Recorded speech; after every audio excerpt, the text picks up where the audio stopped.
30,000 Ukrainian children have been taken by the Russian military.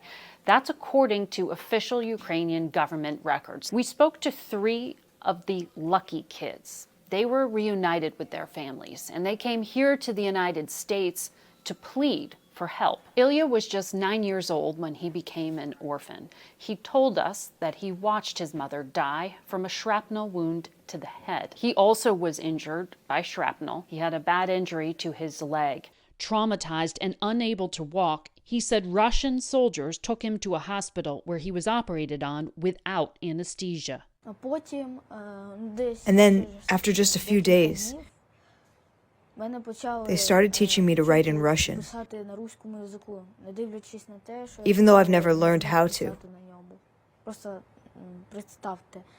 Just imagine, I have an injured leg, I can't walk, but they are teaching me to write poems about bears. They wanted to use me as a propaganda piece. My doctor came in once and said, "You must not say glory to Ukraine, but glory to Russia." I didn't respond anything to the doctor.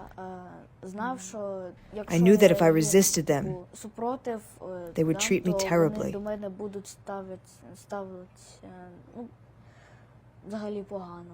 Ilya is far from alone. We also met 13-year-old Sasha and 14-year-old Kira.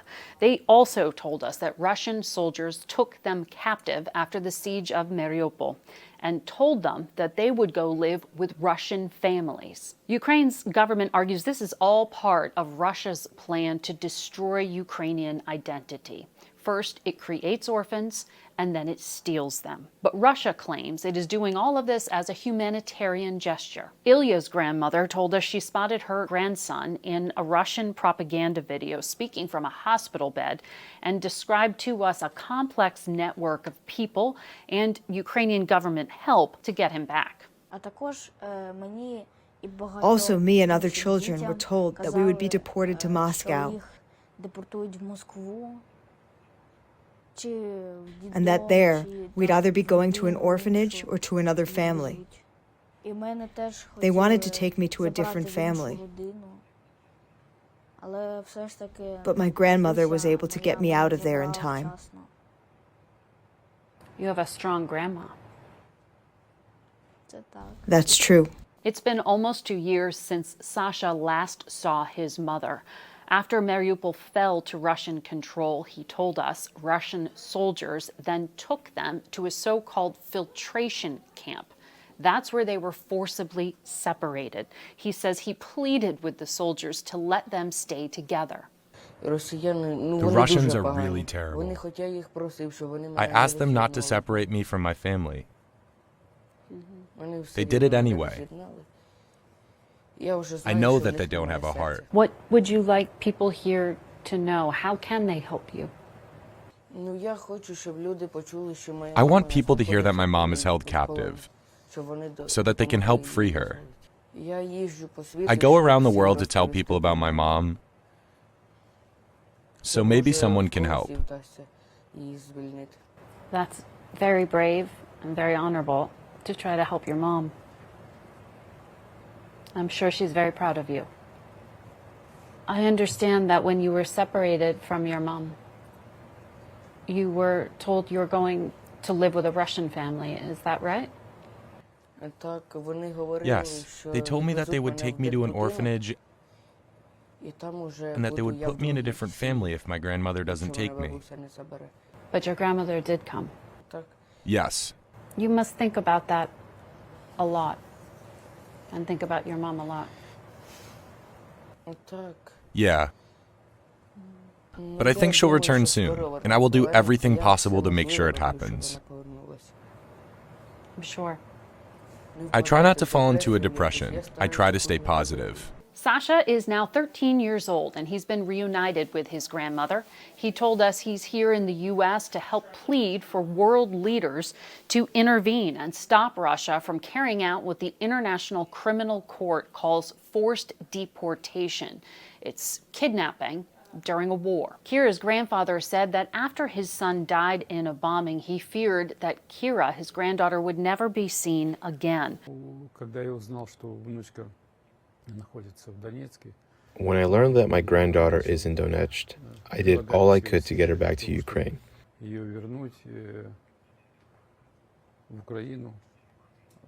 I started going through media channels, friends, nonprofit organizations. With all means possible, I tried to get her back. Get her out of there.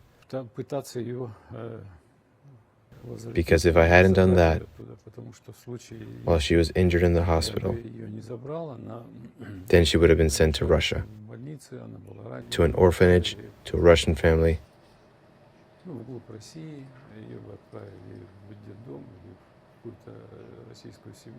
I know this for sure.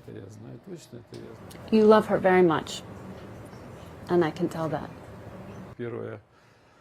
So she was the first child officially returned to Ukraine. Kira, Ilya, and Sasha are just some of the 388 children that Ukraine has been able to recover from Russia and reunite with their loved ones. The official Ukrainian government records show at least 30,000 kids have been forcibly deported, but the number could be far higher. Russia's government says that it took in 700,000 Ukrainian children. We talked with Yale University's Nathaniel Raymond. He runs a U.S. government-funded initiative that helps to track Ukraine's stolen children. He compared the destructive impact of stealing children to the use of a nuclear weapon. He argues that if Putin is not stopped, it sets a dangerous precedent and that kids could be used as leverage in future wars. What do you want people to know about kids like you? This story needs to be shared, so other countries in Europe, in America, understand that it's not a fairy tale.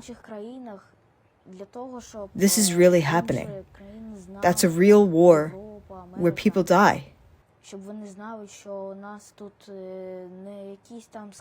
Innocent civilians and children die.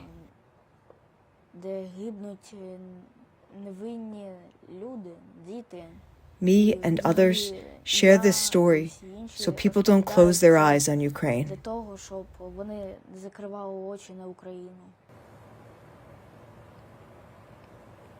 I hope here in New York and in Washington you can